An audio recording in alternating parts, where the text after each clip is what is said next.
This is IGN. This is your IGN review of Drag and Drive by Logan Plant. If you're one of the Nintendo fans who's worried the company lost its creative spark after playing it fairly safe with the Switch 2, let me introduce you to Drag and Drive, a wheelchair basketball-inspired sports game that's controlled almost entirely with the Joy-Con 2's mouse mode. True, it's surprisingly drab in personality, considering it comes from the company that's brought us some of the most iconic characters and worlds in gaming, but even after 20 years of playing every bizarre motion-controlled game from the Wii on down, I can safely say this is something I've never seen before. Perhaps more surprising to hear, I actually really like how Drag and Drive plays. I respect the ambition to try something entirely new, even though I recognize the result is definitely not going to be for everyone. But despite its surprisingly good gameplay, Drag and Drive is pretty disappointing in terms of the content outside of its 3-on-3 online matches, with a lack of variety and enticing unlockables you'd expect from a game like this. From the look of it, the main reason this game exists is to showcase the Joy-Con 2's combination of built-in mouse and motion controls. The separated left and right controllers direct your baller's left and right arm, respectively. You can slide the controller on a flat surface to have your arm push your wheels forward and backward, lift and flick your wrist after you line yourself up with the hoop to shoot the ball, and wave to a teammate to signal that you're open for a pass. Drag and Drive plays like a more hardcore version of a game in the Wii Sports series. It's less pick up and play, with more advanced techniques to master, and the added demand of constantly sliding your controllers around.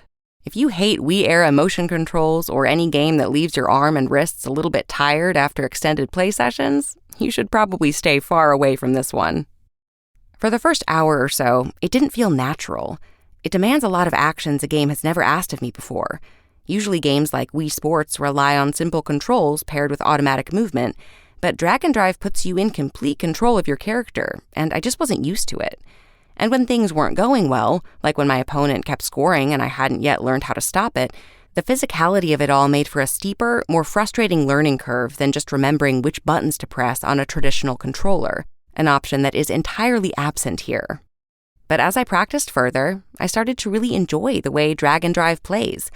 Once I absorbed the idea, I started comfortably gliding around the lone arena that combines a traditional basketball court with skate park elements, stealing the ball from opponents and then dunking it after doing a flip off a halfpipe. Drag and Drive's skill ceiling feels surprisingly high, and I can see a hardcore group really latching onto its systems. The mid-match action is very polished as well, with rock-solid performance and cool haptic feedback where you can feel the click of your wheels in the controllers. The big issue holding Drag and Drive back is that there's just not that much reason to do anything. Earning trophies by winning games and completing challenges unlocks new helmet designs for your character, but that's pretty much the only unlockable, and the customization options honestly aren't that exciting when it's all just helmets with one or two minor differences, like bunny ears or a spiky hairdo. There's no leveling up, no meaningful achievements, and nothing to work toward that makes me want to boot up Drag and Drive when I could be playing Mario Kart, Splatoon, or another competitive multiplayer game. I don't necessarily think a game needs this stuff to be fun, but after 10 hours, I'm skeptical I'll have much reason to come back outside of friend hangouts. And that's only if my friends put in the time to click with the gameplay like I have.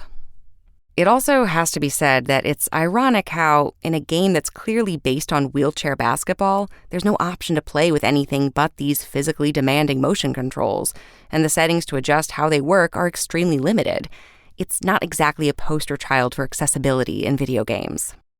Drag and Drive controls like nothing else I've ever played, and it asks a lot of you in order to get used to its complicated mouse and motion mechanics. Obviously, if you don't like, or literally can't use, forced motion controls like this, then you should steer clear. But once I put in the time to get good, I really enjoyed the surprisingly deep fundamentals of Nintendo's unique take on wheelchair basketball. Its online 3-on-3 matches are a lot of fun, and it has some good ideas for provoking friendly competition between rounds that I wish were fleshed out a little bit more. That lack of substance is the most disappointing part about Drag and Drive, with little in the way of unlockables, customization, personality, and variety. I imagine a hardcore group of fans could rally around it, because its movement is very cool, and there is a ton of potential to discover in its exciting trick system. But with a high initial barrier to entry and not enough reasons to stick around for the long haul once you've cleared it, it's hard to see Drag and Drive establishing itself among an already crowded field of online multiplayer options. Drag and Drive's IGN score? 6 out of 10. Thanks for listening to IGN. My name is Sarah McAfee, and for the latest Drag and Drive updates, visit us at IGN.com.